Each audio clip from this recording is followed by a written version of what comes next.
Olá, seja bem-vindo a mais uma leitura do nosso canal.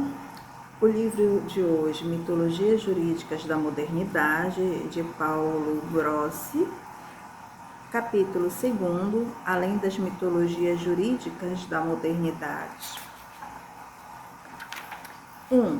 Mitologia jurídica como estratégia vencedora da modernidade. Parece quase o aproximar-se de dois opostos quando, como se faz no título dessa conferência, são colocadas uma ao lado da outra as expressões mitologia e modernidade. Na consciência comum, de fato, o apelo ao moderno evoca um tempo percorrido e dominado pelo vitorioso desmantelamento de antigas mistificações, sedimentadas e enraizadas no costume graças a duas conquistas do progresso humano, a secularização e a consequente posse de evidentes verdades científicas. Tendo sido finalmente exilada em um cantinho apartado, a velha produtora de fábulas, a Igreja Romana, torna-se grande o orgulho de poder olhar o mundo com olhos interrompidos, capazes de ler as verdades nesse imanentes verdades não reveladas e, portanto, não demonstradas, ou melhor, descobertas na sólida e concretíssima natureza das coisas. Mesmo se o historiador liberar o seu olhar de vícios apologéticos, essa civilização, que tem a teimosa pretensão de propor-se como desconsagradora e demolidora de mitos, mostra ser uma formidável construtora deles. Para retornar ao nosso campo de investigação, o jurista que tiver olhos desencantados não poderá deixar de salientar tal fenômeno nas grandes correntes do justnaturalismo do século XVIII, tão incisivas na modelagem do moderno, que frequentemente qualificamos como o iluminismo jurídico da Europa continental.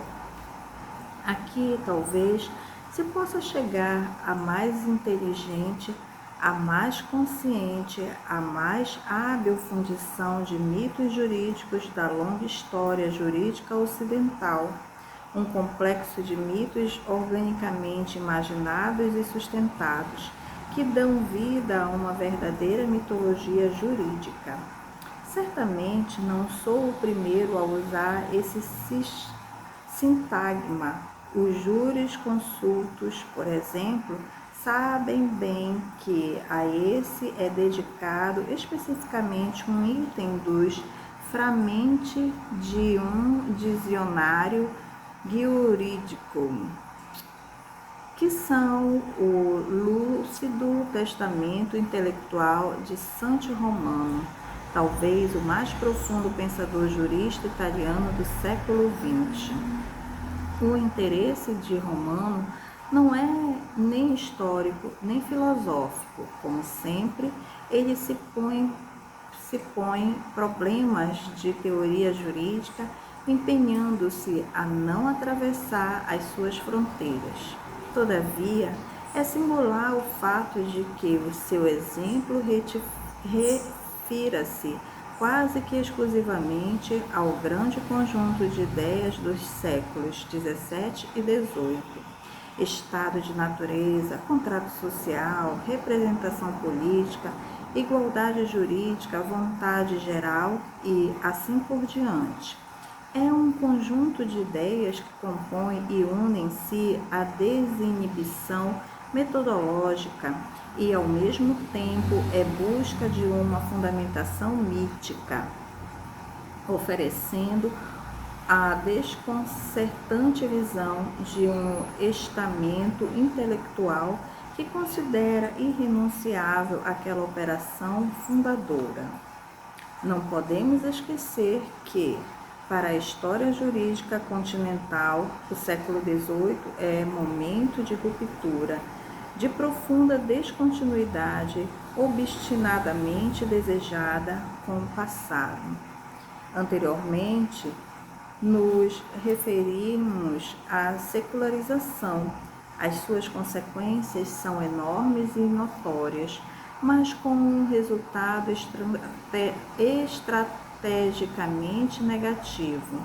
As novas conquistas político-jurídicas pensavam na sua própria fragilidade, sabendo não ter o tenaz apoio das metafísicas religiosas.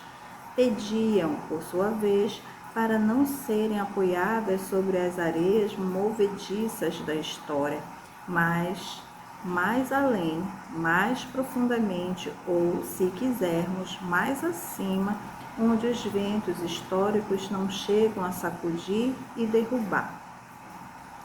A isso serve o mito, no seu significado essencial de transposição de planos, de processo que obriga uma realidade a cumprir um vistoso salto de níveis, transformando-se em uma meta-realidade. E se cada realidade está na história, da história nasce e com a história varia, a meta-realidade constituída pelo mito torna-se uma entidade meta-histórica e, o que mais pesa, absolutiza-se, torna-se objeto de crença mais do que de conhecimento. O resultado estrategicamente negativo que provém da secularização pode ser exorcizado unicamente com uma trama mitológica. O iluminismo político-jurídico precisa do mito, porque precisa de um absoluto ao qual se agarrar. O mito cobre nobremente a carência de absoluto que foi colocada em prática e preenche um vazio que poderia se tornar arriscadíssimo para a estabilidade da nova estrutura da sociedade civil. As novas ideologias políticas, econômicas e jurídicas finalmente possuem um suporte que garante a sua inalterabilidade. Posteriormente, analisaremos de modo concreto esse tecido ideológico que se entrelaça indissoluvelmente como se fosse uma trama mística. O historiador do direito pressiona para que seja fixada primariamente uma reflexão, que também serve como uma advertência metodológica. Obrigar a realidade histórica a um salto de níveis não implica somente a sua transposição, mas também a sua transfiguração sobre a cobertura da crença. Essa deixa a dimensão relativa que é típica da história, passando por um processo de absolutização.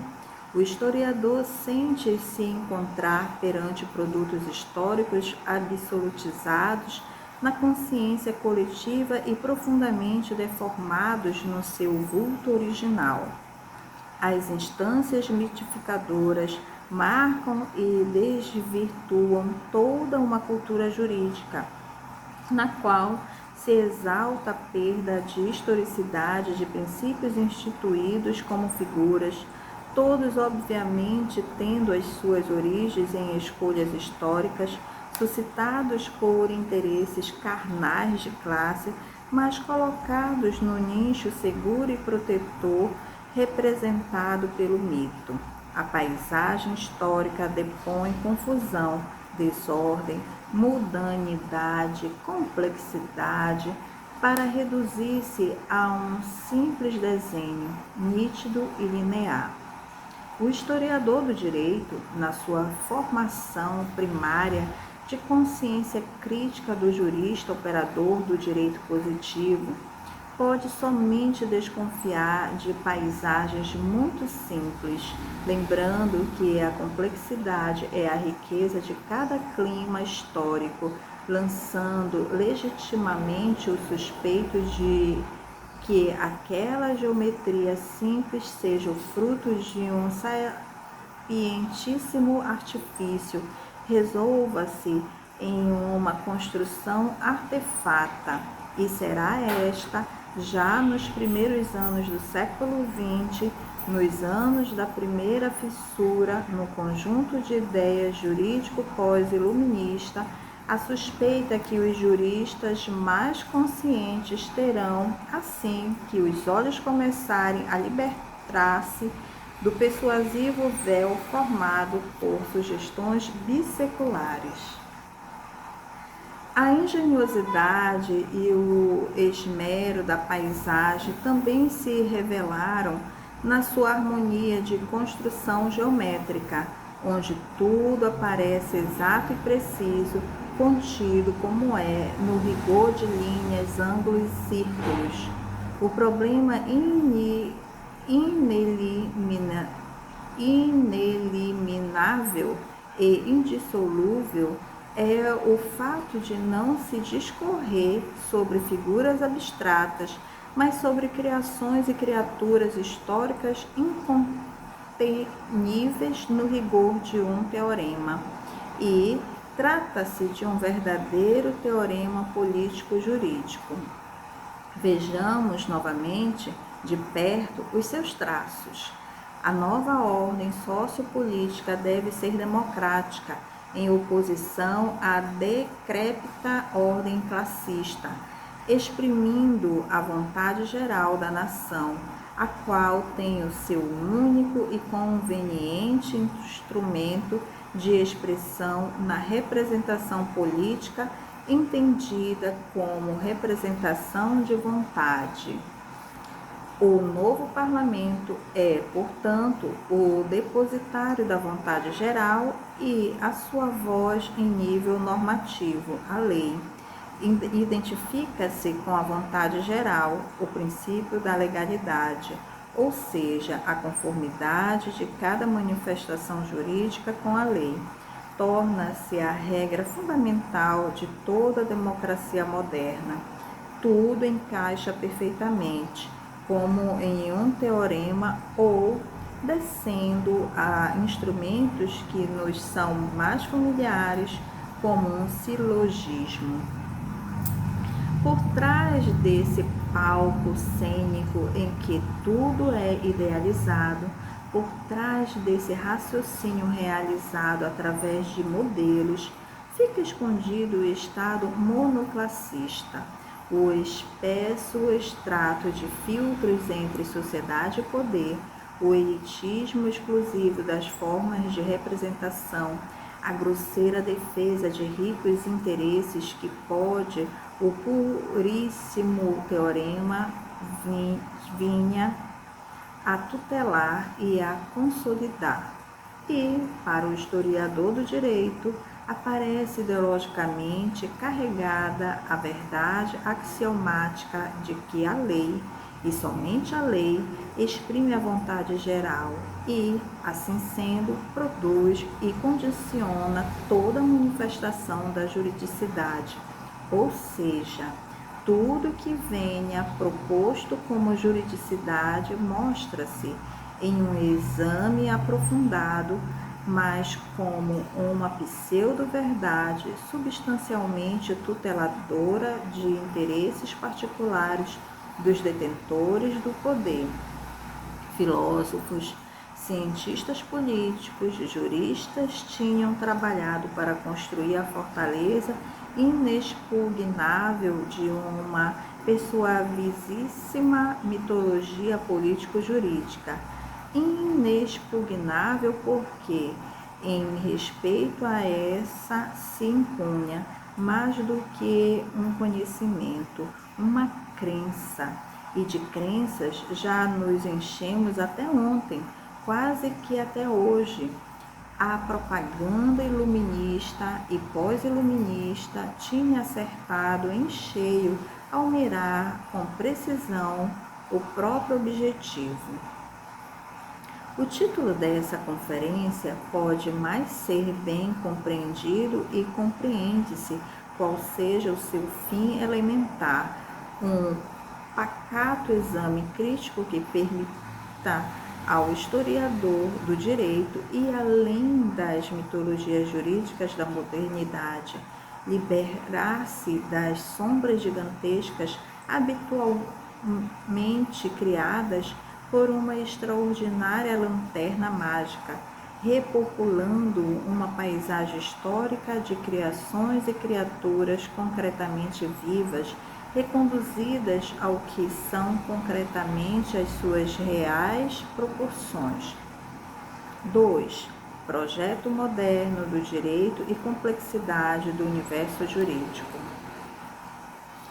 A grande operação que se consolida na França no final do século XVIII e que tende desesperadamente a reduzir o direito na lei possui vários significados, mas existe um sobre o qual a apologética liberal sempre sobrevoou e que, ao contrário, convém salientar devido à sua incisividade sobre futuros desenvolvimentos.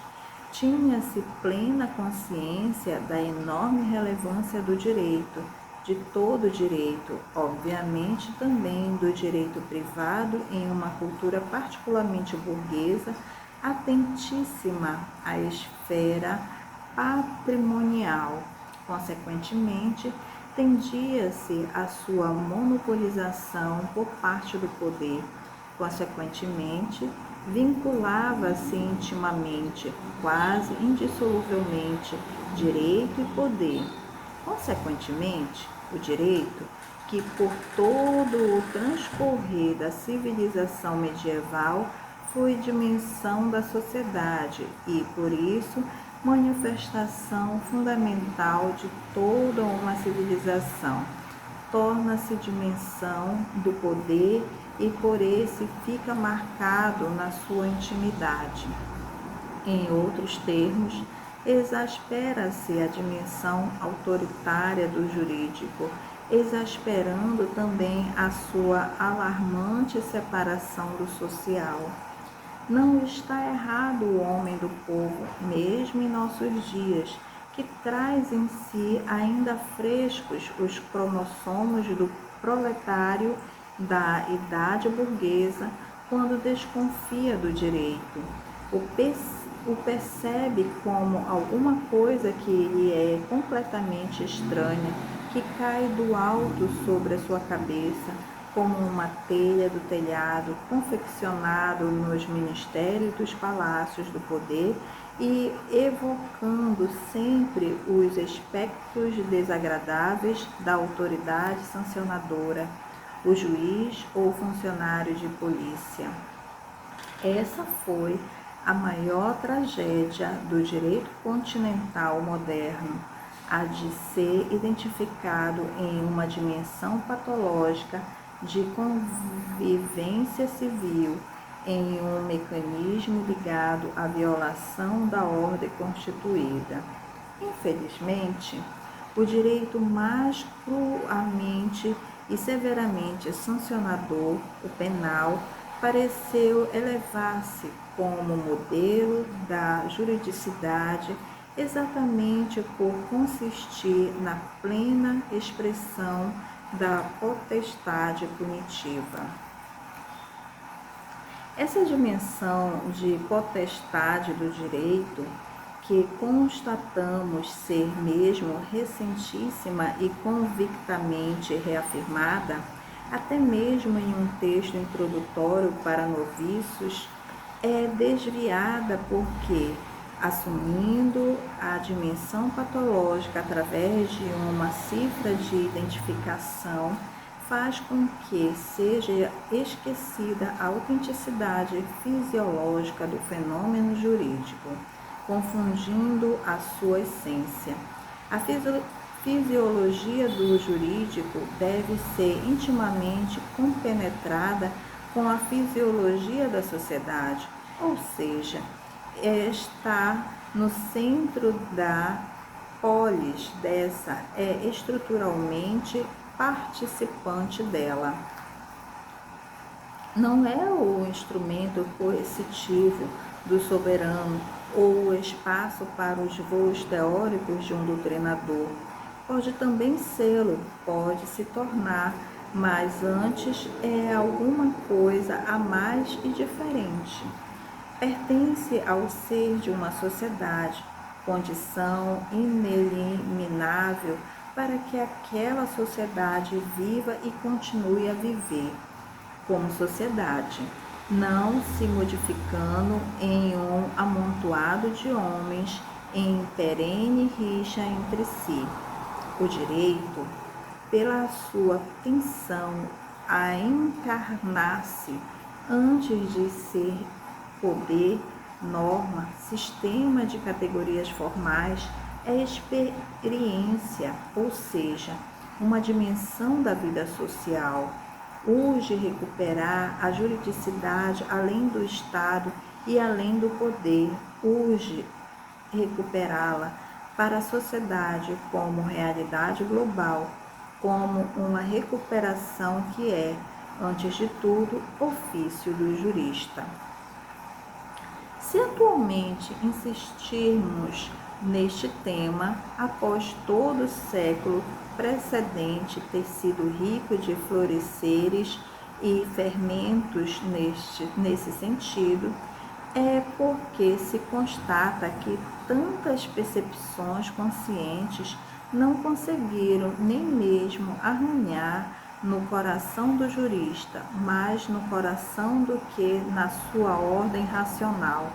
Aquelas compactadas muralhas de Jericó, constituídas pelos estatalismo e pelo legalismo, para ele, as trombas de Josué devem ainda soar ou soarão em vão.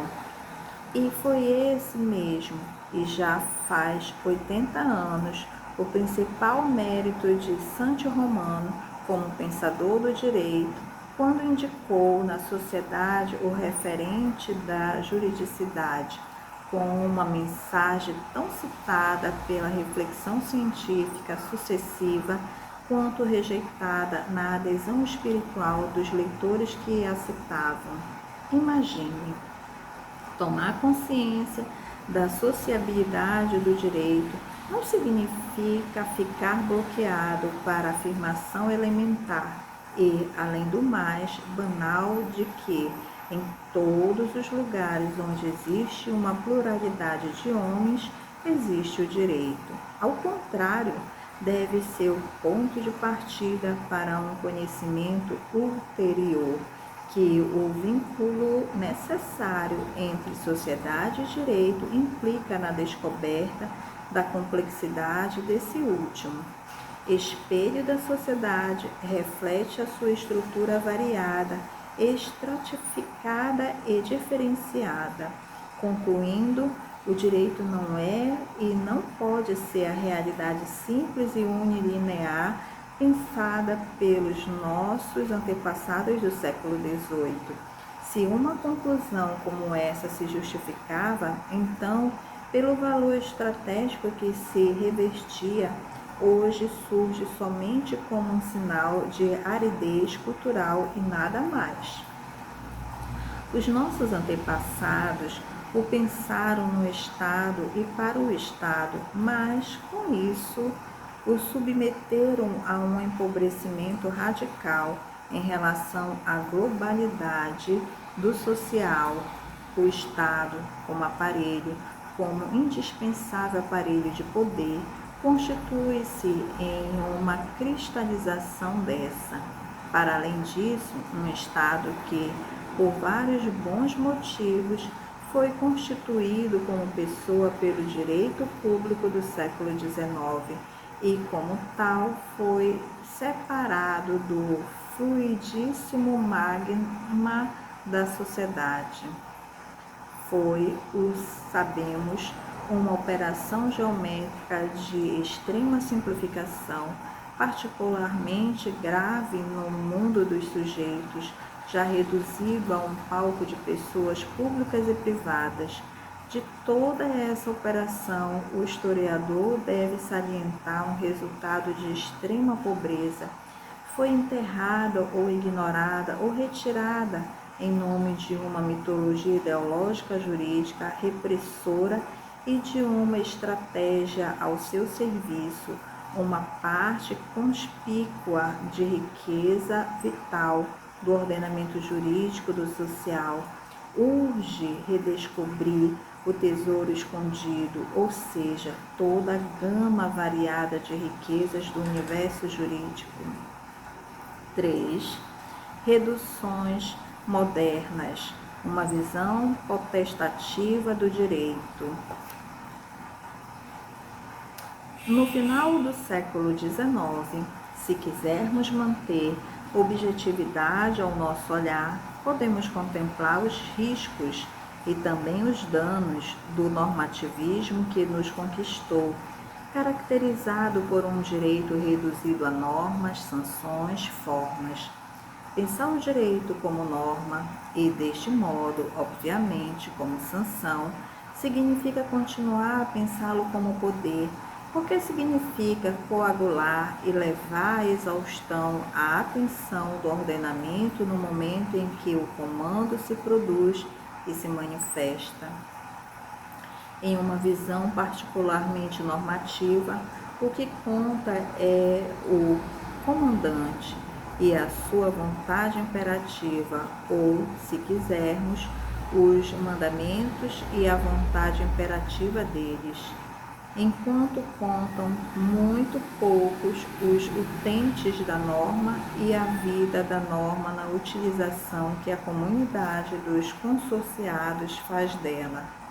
O problema de interpretação da norma, nessa ótica restrita, deve se reduzir a um procedimento de reconstrução, procedimento previsto com precisão aritmética da vontade imperativa no momento em que essa se separou do comandante, sempre antropomorficamente pensado, e coagulou-se em um texto, imobilizando-se nesse até o irromper de uma nova, contrária ou diferente manifestação de vontade.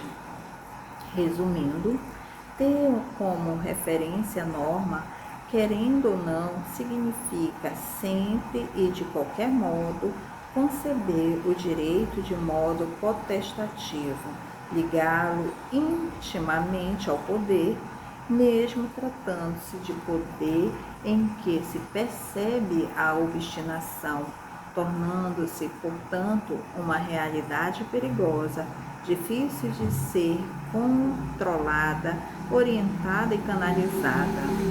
Ter como referência a norma e o sistema de normas significa também tomar a estrada que conduz a uma precisa separação entre produção e aplicação do direito, entre comando e vida, entre um comando que se fecha em si mesmo e torna-se, apesar do seu texto, muito frequentemente além e contra esse. É a estrada que conduz a um formalismo que, às vezes, torna-se exasperado na sua abstração. É a estrada que percorre um dos protagonistas da reflexão jurídica do século XX, o austríaco Hans Kelsen, cuja mensagem científica obteve um sucesso extraordinário entre os juristas, sendo ainda hoje particularmente escutada. Em uma obra como essa, que não tem por objetivo tomar os muitos caminhos das possíveis particularizações, é, porém, indispensável que seja citada a aventura intelectual de Kelsen, seja pelo seu valor exemplar, seja pelo seu peso. Kelsen sempre conseguiu falar ao coração do jurista de ontem e de hoje por vários e bons motivos. Em primeiro lugar, porque não é um filósofo que fala, mas um jurista técnico e empenhadíssimo em grandes operações constitucionais, mesmo sendo nutrido por excelentes bases filosóficas e dotado de uma notável força especulativa. Em segundo lugar, porque a sua aventura é autenticamente intelectual, respeitabilíssima como tentativa apaixonada de pesquisa de novas fundamentações epistemológicas para a ciência iuris, após tantas dúvidas demolidoras no que diz respeito à sua cientificidade acumuladas ao longo da Idade Moderna. Em terceiro lugar, e venho ao ponto que conduz à finalidade dessa conferência, porque mesmo se toda a sua obra pode ser vista como um grandioso exorcismo contra o poder, através da sua racionalização formal normativa, tendo escolhido a norma como pilar da ordem jurídica, o tempo da sua produção como momento necessariamente essencial, o comando como evento essencial, a coerção como conteúdo essencial, manifestação essencial à sua forma, tudo isso tendo como resultado o fato de esse grandioso exorcismo se revelar substancialmente ineficaz, com o poder dominando indiretamente, com uma presença pesada, todo o itinerário prussiano, quase como se fosse o coro em uma antiga tragédia grega. Apresenta-se muito sorridente ao jurista moderno, imperativista e formalista a construção kelsciana de uma doutrina jurídica pura, mesmo se essa se resume a um castelo de formas em uma harmonia abstrata de linhas, ângulos, círculos e uma geometria que deveria extrair força de si mesma, mas que tinha sua origem no nada e no nada se fundamentava. 4.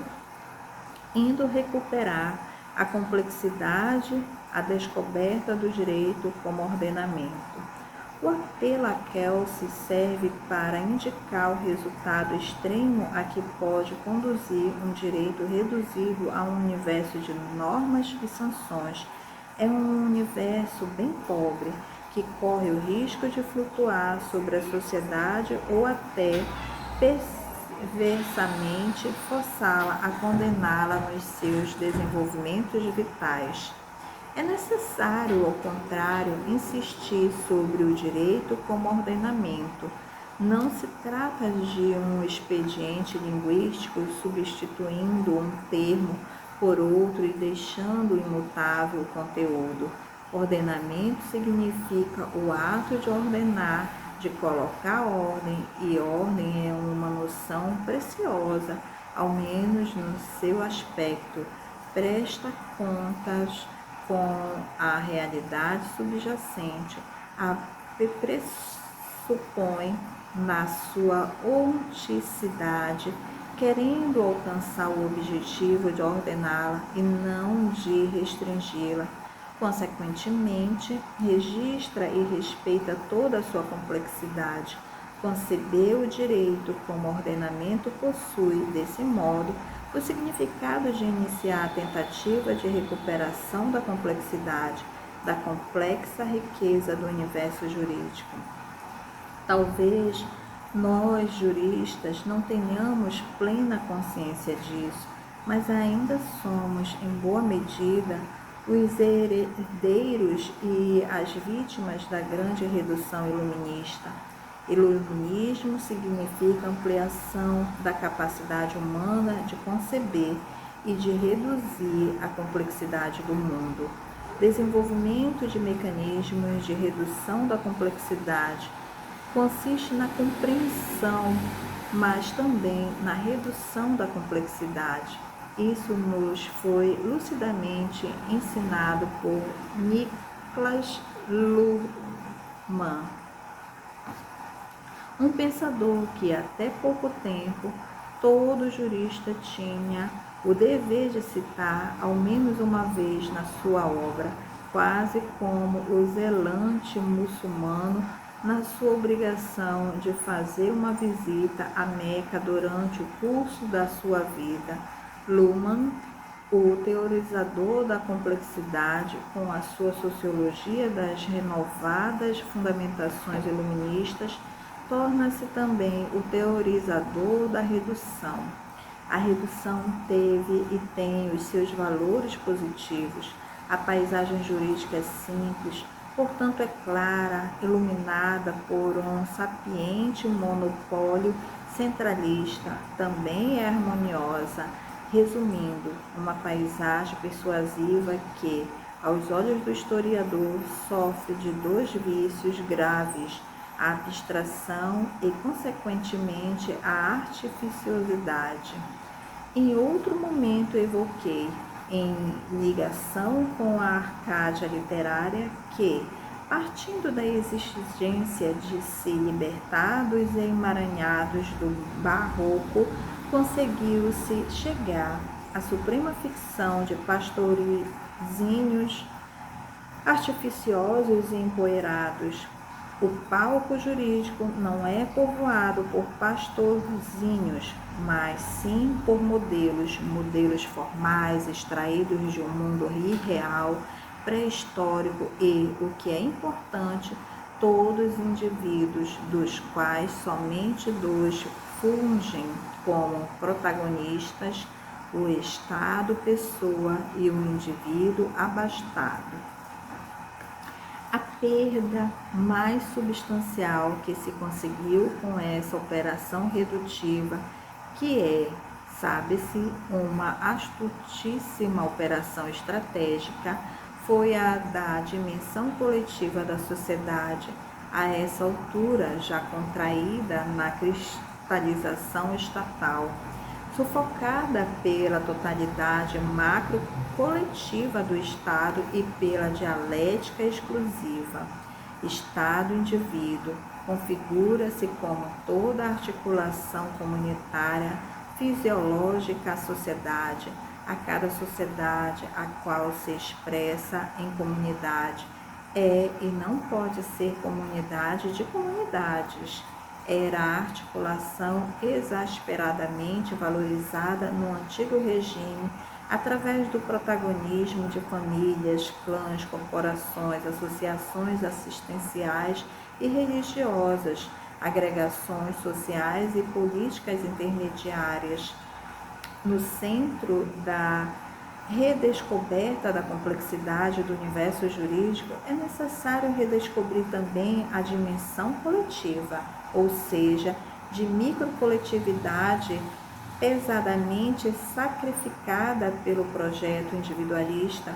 O historiador, perceptor de uma longa linha, sabe que, para a ciência jurídica, o curso do século XX foi um lento, mas constante florescer de uma consciência mais ampla, válida, para recuperar as forças coletivas precedentemente reprimidas com a violência ou, quando muito, exorcizadas com a irrelevância. Uma conquista difícil e de escassos resultados, ao menos nos seus primeiros passos. Para se ter um exemplo desse fenômeno, basta abrir e folhear o Código Civil Italiano de 1942, que é a expressão do clima corporativista que reinava na Itália naqueles anos. É fácil constatar como o fenômeno associativista é considerado em um modo redutivo. É valorizado tudo aquilo que nasce de um contrato, como acontece com os vários contratos de sociedades e primeiras, entre essas, as sociedades comerciais. É tida a presença das associações livres que o legislador, quase que para salientar um desprezo, chama de associações não reconhecidas, contrapondo-as às formalizadíssimas pessoas jurídicas. As sociedades intermediárias são ignoradas. Será necessário esperar a Constituição Republicana de 1948 para que, graças ao impulso do solidarismo católico de Mortati e de Donizetti, seja reconhecido as formações sociais, o papel que efetivamente tinham na sociedade. No imediato pós-guerra, em meio ao desinteresse geral dos juristas italianos especializados em direito privado, saliento o grande mérito cultural do meu predecessor nessa investidura ducal amalfitana, o civilista Pietro Ressigno, que, como jurista especializado em direito privado, tendo por base uma excelente preparação sociológica, começou a estudar as mais conspícuas manifestações associativas, ou seja, partidos e sindicatos, sem dissolver o valor dessas em um genérico e anônimo associacionismo, concebendo-as, ao contrário, como autênticas formações sociais. Uma consideração deve ser feita. Existem estratos e dimensões do universo jurídico a serem desenterrados e valorizados. Certamente a experiência jurídica italiana, mesmo a atual, possui uma extensão e uma profundidade bem maior de quanto pode cobrir a sombra protetora mais condicionante da experiência política do Estado. O direito, na sua autonomia, forte por ser enraizado no costume local, viveu e vive, desenvolveu-se e desenvolve-se também fora daquele cone de sombra, mesmo fora dos trilhos contingentes do chamado direito oficial, consequência inevitável de não ser dimensão do poder e do Estado, mas sim da sociedade na sua globalidade. Não é um discurso anarquizante, mas, ou melhor, trata-se do registro daquela realidade efetiva que constitui a pluralidade dos ordenamentos jurídicos. É o grande reino das liberdades do direito que, efetivamente, não coincide com o majestoso e respeitável ordenamento jurídico do Estado. Aquela que, nos primeiros anos do século XX, foi uma feliz instituição doutrinal, tem a sua verificação na efetividade da vida jurídica, a não ser que tenhamos lentes míopes diante dos nossos olhos. Como historiador do direito, toquei e toco com as mãos dessa realidade pluriordenamental quando, por tarefa inerente ao meu ofício, sou chamado a analisar as propriedades coletivas na região alpina, sobretudo do arco alpino oriental, uma ordem jurídica fundamentada em costumes primordiais que podem ser qualificados como pré-romanos, que contrastam com a configuração individualista e quiritária da propriedade moderna apoiada pelo direito oficial, que até aos nossos tempos tiveram uma vida muito distante, que o Estado moderno sempre tentou liquidar, nunca deixando de perseguir e desnaturar. Como historiador do direito, não hesito em registrar a presença, no mesmo território do Estado italiano, de ordenamentos jurídicos originários, ordenamentos alienígenas que nascem de diferentes antropologias ou mesmo opostas e são portadores de diferentes ou mesmo opostos valores jurídicos que têm a sacrossanta pretensão de conviver com a oficialidade dominante por serem o sinal da complexidade da experiência jurídica que o direito do Estado não consegue levar à exaustão. Devido à familiaridade que tenho com elas, tenho feito, como outras vezes o fiz, referência ao caso das propriedades coletivas, mas os exemplos poderiam se multiplicar. A conclusão é certa, ou seja, a paisagem jurídica, justo por estar nos nervos do social, é complexa por natureza. A idade moderna, idade de mitologias jurídicas, encolheu-se em um constrangedor horizonte de modelos, sendo a complexidade da experiência jurídica notavelmente sacrificada. Visão potestativa do direito, sua estatalidade, sua legalidade constituíram um observatório deformante, já que, baseando-se unicamente no momento e no ato da produção, a regra jurídica se apresenta como norma, ou seja, como comando autoritário do titulado poder. 5. Em direção a novas fundamentações para a positividade do direito. É um observatório que deve ser, se não deposto, ao menos integrado. E a esse propósito, a visão ornamental pode servir como uma verdadeira salvação. Repetimos, ordenamento é uma noção que tem a ordem no seu coração, e ordem justo por não poder prescindir da realidade a ser ordenada, justo por ser necessariamente escuta e recepção de instâncias provenientes da realidade. Põe-se como preciosa meditação entre autoridade e sociedade, não assumindo o aspecto desagradável de coerção.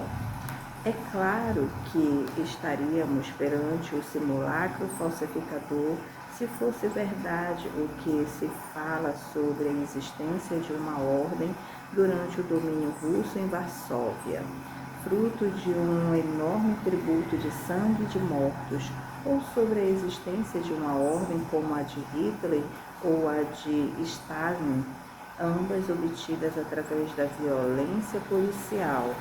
A ordem é, isso sim, noção que traz consigo rigor, exatamente porque compõe e ajusta um inevitável conflito entre os fatos históricos, por si obstinados e desligados. Ordem implica rigor, assim como rigor implica transformação em direito de toda incomposta e magmática realidade social.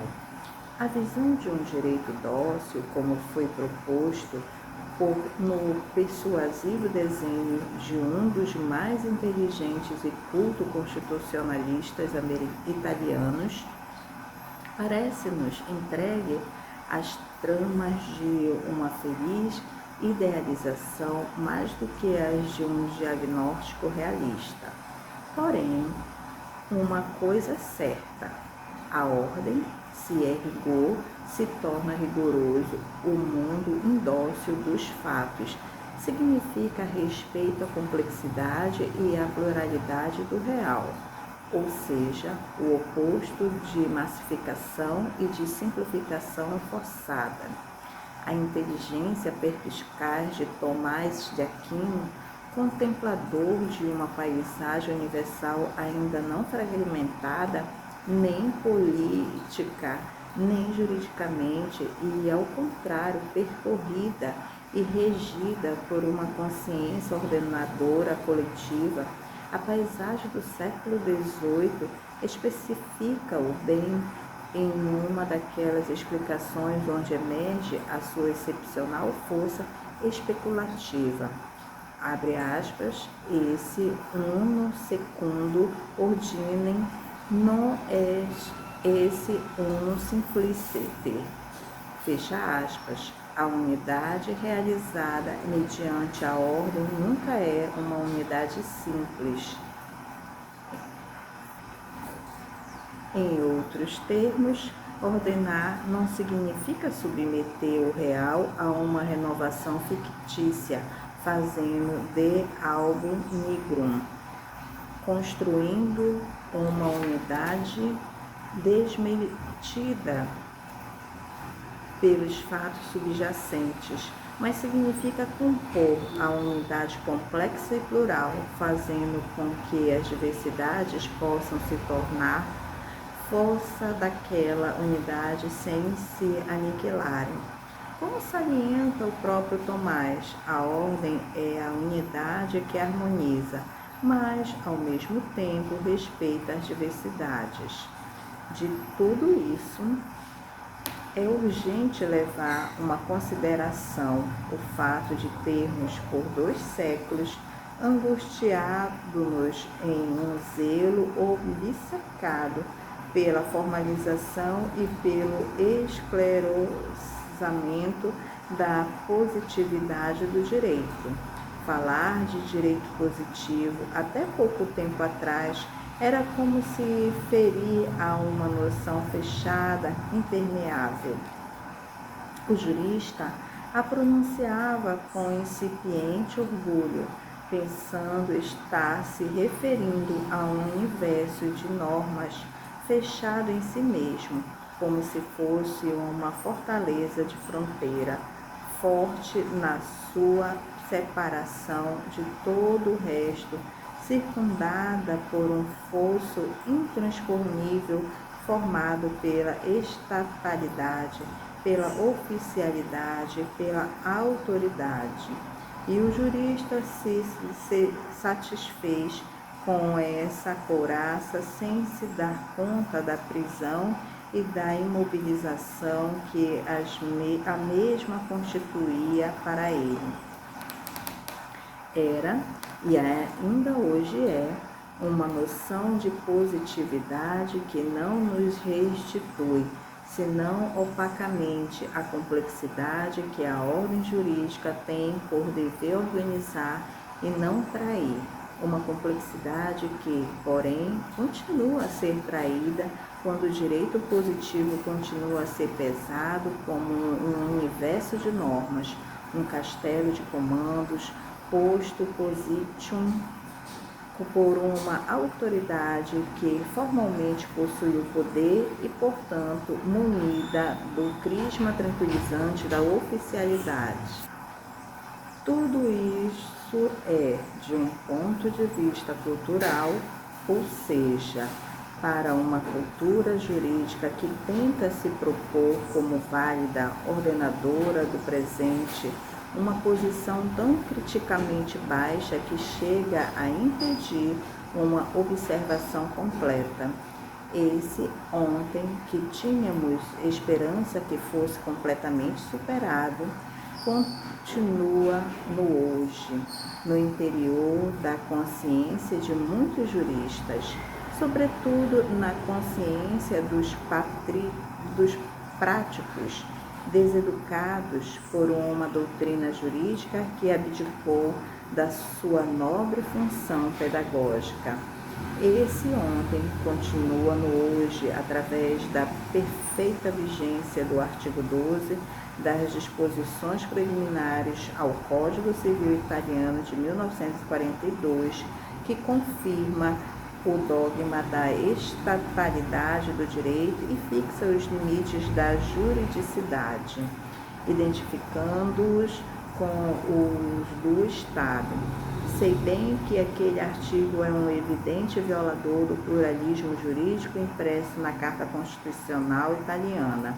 Sei bem que os juristas mais conscientes o consideraram relíquia de convicções passadas, mas sei também muito bem que as relíquias, enquanto existirem expostas ao público, ainda podem receber a veneração dos incipientes.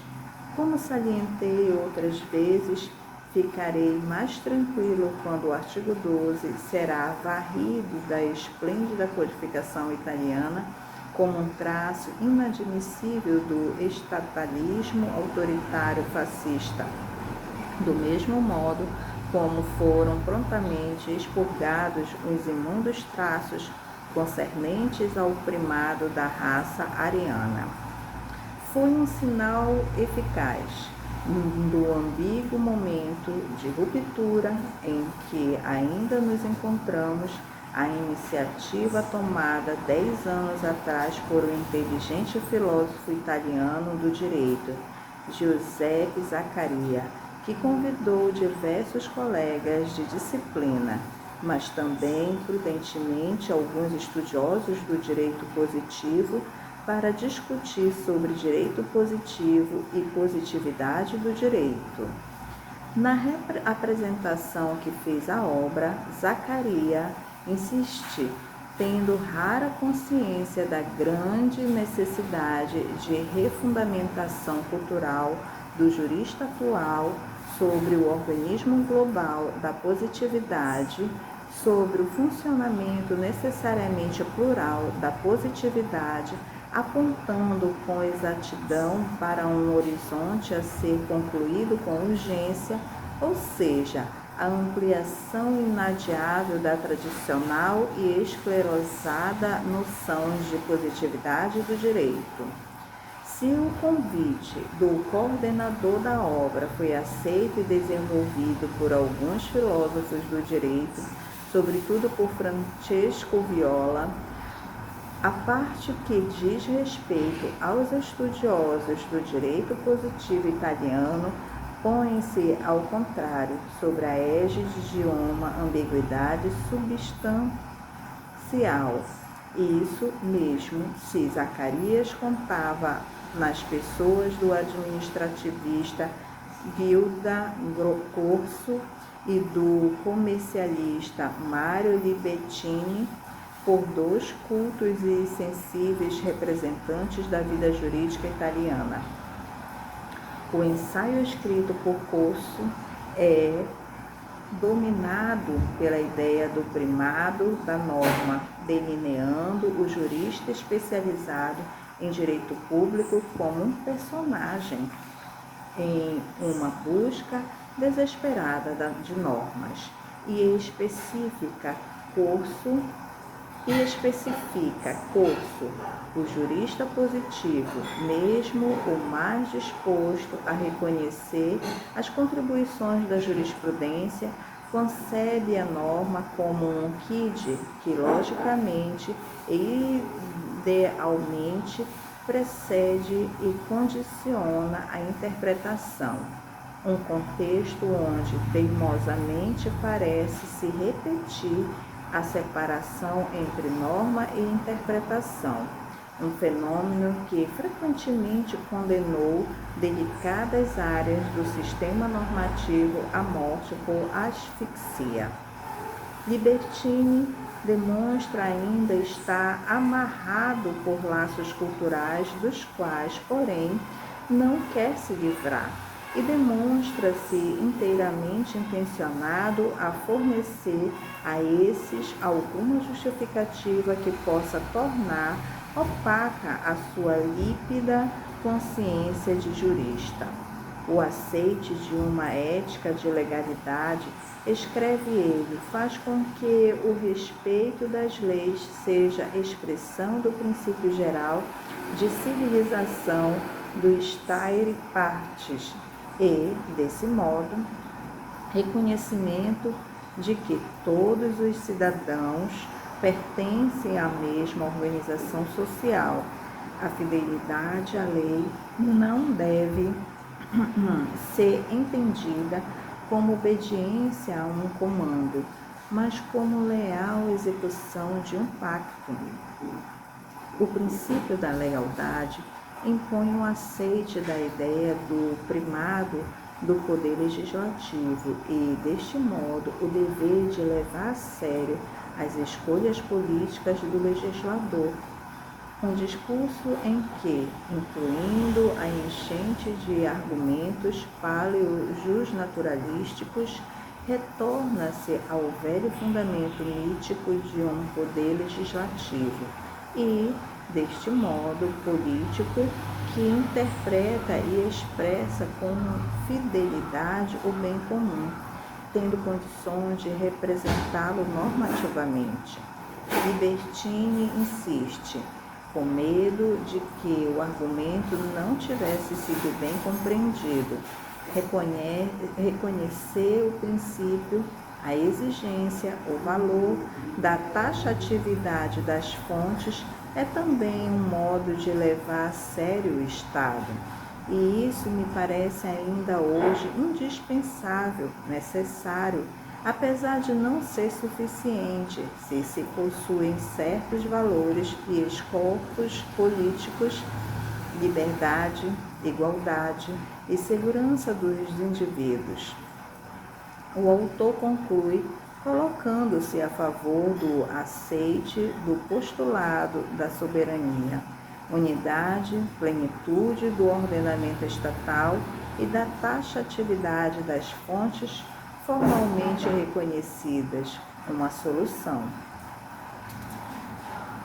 Jus positiva, que permanece mais moderna e mais maleável. Uma longa linha bissecular parece ter continuidade nesses escritos. 6. Interpretação, aplicação e novas fronteiras da positividade do direito. Realizamos essa análise aprofundada da iniciativa de Zaccaria e das contribuições nessas presentes, porque, na sua integridade, parece ser um sintoma do trabalho atual do jurista italiano quando nos introduz no sacrário do moderno direito burguês, ou seja, o recinto das fontes, que se assemelha muito ao espaço sacro onde somente os membros de uma suprema hierarquia sacerdotal ingressavam. O convite de Zacarias não foi substancialmente acolhido pelos estudiosos do direito positivo, que ainda estão totalmente envolvidos no manto protetor do normativismo legalista. Um ponto específico desse convite foi expressamente rejeitado, o de destacar a dimensão hermenêutica como elemento interno essencial da positividade da norma. É a conquista que ainda deve ser realizada. A teoria hermenêutica deu, ao longo do século XX, passos enormes, aproximando de forma evidente o momento normativo e o momento da interpretação-aplicação. Atualmente estamos bem longe de poder tecer elogios à exegese, mesmo se recentemente existiram inundações neo-exegéticas, mas o salto do fosso que tornaria possível romper com os entraves normativistas e adquirir uma visão ampla e integral da normatividade e da positividade, não tivemos a coragem de fazer. Na verdade, não éramos culturalmente capazes de nos libertarmos. Também porque a tradição pós-iluminista teve uma grande influência sobre operadores frágeis demais. O ensaio de Gil do Corso, acima mencionado, parece estar indicando o último elo de uma longa corrente, ainda solidíssima. E mesmo ao longo do século XX, existiram mensagens em direção oposta que deveriam ser bem recebidas por serem provenientes não da imaginação de um filósofo, mas de robustos técnicos do direito imenso na praxis cotidiana.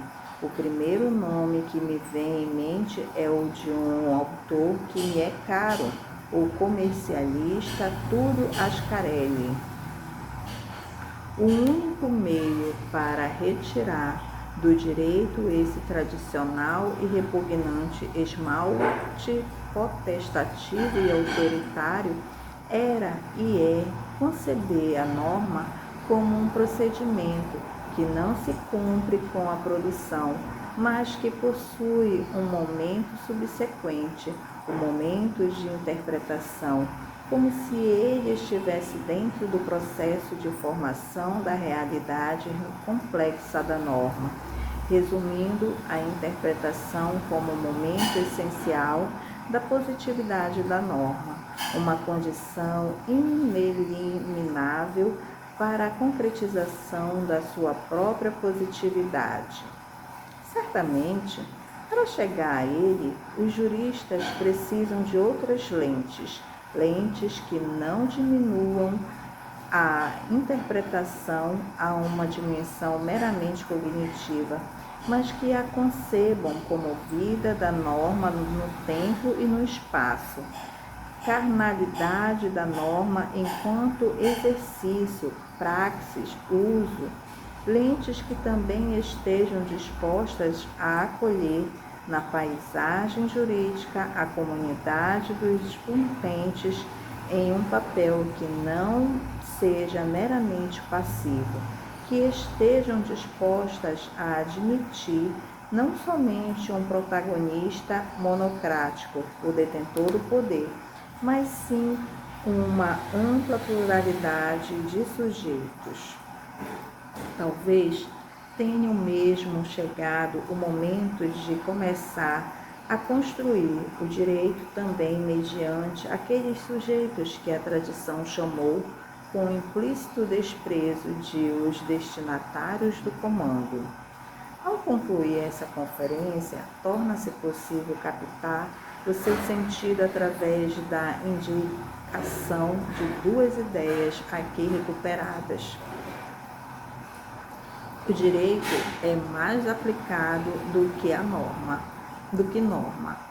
Seria um desastre se um comando fosse imobilizado, ainda mais se o comando encontra a sua própria imobilização em um texto. Seria um desastre se a regra jurídica se tornasse e permanecesse somente um pedaço de papel. O provável risco é que essa se separe da vida. O direito é, em primeiro lugar, ordenamento. Com isso vem salientado, além da mudança terminológica, que a sua autoridade está nos conteúdos em que se entrelaça e que propõe. Está no fato de ser leitura objetiva da realidade, tentativa de racionalização do real. É uma autoridade que se move de baixo para cima, que torna espontâneo o aceite social e a observância. A observância, que é o grande mistério do direito, por isso mesmo perde a repugnância da coerção. Com o direito ao ordenamento, o homem do povo também pode se reconciliar. 7. Em direção ao declínio da mitologia jurídica pós-iluminista, falamos de conteúdos e de racionalização do real, um desvio brusco no que diz respeito ao modo como o projeto jurídico burguês se desenvolveu entre os séculos XVIII e XIX, definindo-se com um progressivo processo de consolidação.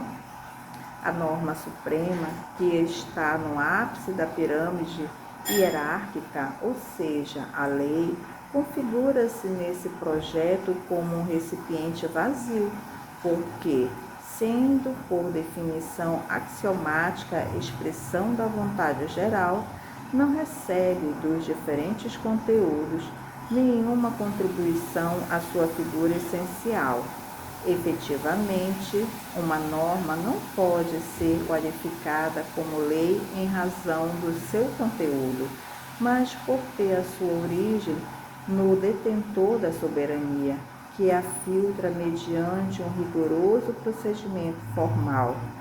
A lei vazia era uma espécie de sapientíssima forma dentro da qual um legislador onisciente infalível, onipotente, poderia hospedar qualquer conteúdo que desejasse. O ordenamento jurídico, resumindo em um grande esqueleto legislativo, admitia um só cordão umbilical, aquele com o poder, o único de onde pudesse retirar vitalidade, nutrimento, efetividade, não reconhecendo nenhum outro que representasse a complexidade da sociedade.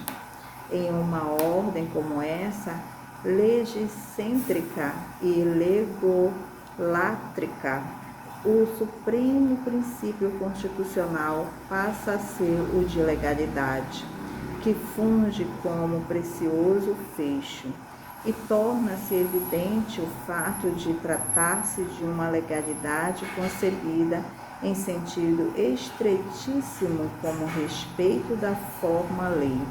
Torna-se claro, por isso, que é legalidade, seja o respeito da lei que proíbe o homicídio com toda a sua carga ética, seja o respeito da lei que sanciona o primado de uma raça sobre outra e impõe diminuições da capacidade para os pertencentes a um etnos considerado inferior. Desse modo, o princípio da legalidade perde todo o seu valor de garantia, passando a representar somente o fosso intransponível que circunda e fecha de modo perfeito o mítico castelo, já edificado dessa forma. Seria interessante se os legalistas inconscientes, legalista a qualquer custo, finalmente se desse conta de tudo isso. É óbvio que essa mitologia, submetida à usura de 2 séculos de vida jurídica, lentamente e beneficamente se deteriorou, enquanto a dogmática na qual se fundamentava revelava o seu próprio caráter mítico. E é óbvio que, hoje, o profundo fosso que circunda o castelo foi, em boa parte, aterrado.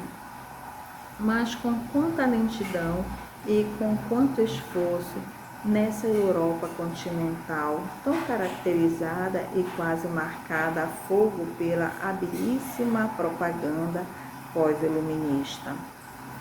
Ainda ontem, este que vos fala recebeu com satisfação um rico volume em que está compendiado o trabalho de um grupo de pesquisa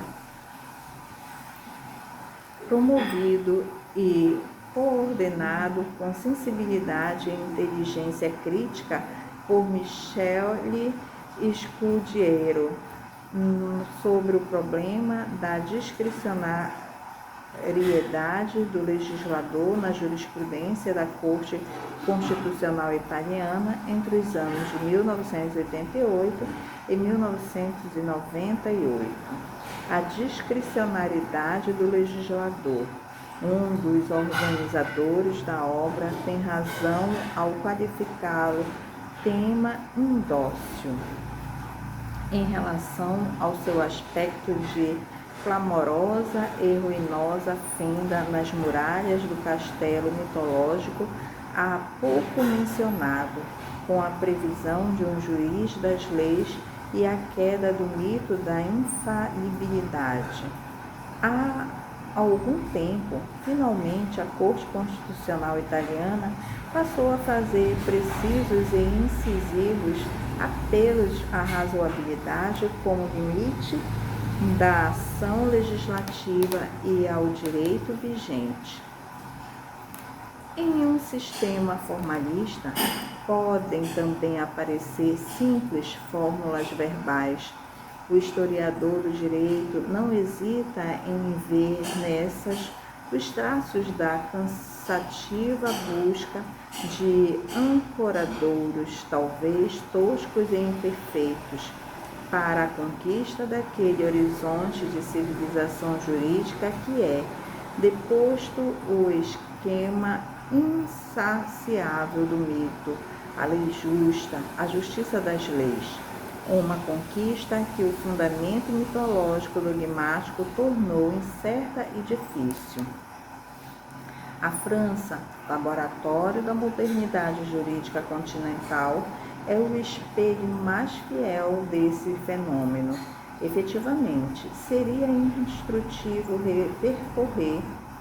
repercorrer a íngreme subida, plena de obstáculos e de tortuosidade, ao qual ápice em 1958, com a Constituição da Quinta República, chega-se a previsão, com a instituição do Conselho Constitucional, de um juiz das leis. Seria instrutivo repercorrer o debate contestelado de inacreditáveis asperidades. Seria instrutivo seguir o empenho com o qual a esquerda democrática francesa, como autêntica herdeira dos programas jacobinos, interpretou a previsão como um golpe de Estado permanente, como um permanente fator de risco para a estabilidade do sublime e progressivo edifício constitucional projetado nos férteis anos da Revolução. Falta somente um ponto para a conclusão desse discurso: razoabilidade, adequação, não arbitrariedade, apelo ao direito vivente, além do fato de serem indicadores genéricos e mesmo ambíguos. Ao mesmo possuem o sentido e o valor de uma tentativa de apoio sobre algumas formas. As mitologias que tiveram um papel fundamental no projeto jurídico burguês não conseguem se manter em pé diante das necessidades e das solicitações da sociedade contemporânea, extremamente complexa sobre os aspectos social, econômico, tecnológico, sobre os esquemas formais, lineares, simples, em harmonia entre si. Existe uma constituição material que pressiona e que urge levar em consideração, se não queremos que se chegue a separações que podem se transformar em rupturas. O direito, e menos ainda o direito moderno, não pode abdicar da sua dimensão formal, fornecendo categorias à incandescentes fluidade dos fatos sociais e econômicos, mas deve fazê-lo com a consciência sempre viva de que aquelas categorias dão forma e figura a um saber encarnado, a uma história vivente. Resumindo, devem-se tratar sempre de categorias ordenantes, que pescam na realidade, que não flutuam sobre o real, como acontece com todo fenômeno autenticamente e não ficticiamente ordenante. Ser e dever ser necessariamente se confundem, condenando as teorias puras a ficarem entre os admiráveis exercícios retóricos de engenhosíssimos juristas. Gustavo Zagrebelki tem razão quando, há alguns anos, afirmava categoricamente: a ideia de direito que atualmente implica o Estado constitucional não entrou plenamente no ar que os juristas respiram. Uma velha ideia de legalidade formal, deve substituir-se e cada vez mais deve ser substituída por uma legalidade diferente, que no final leve plenamente em consideração os dois níveis de legalidade em que se articulam os ordenamentos modernos. Ou seja, para nos entendermos os dois códigos e o constitucional, sendo que esse segundo expressa a sociedade nos valores que ela leva consigo, e não somente a cristalização bastante pobre que se traduz no estado aparelho.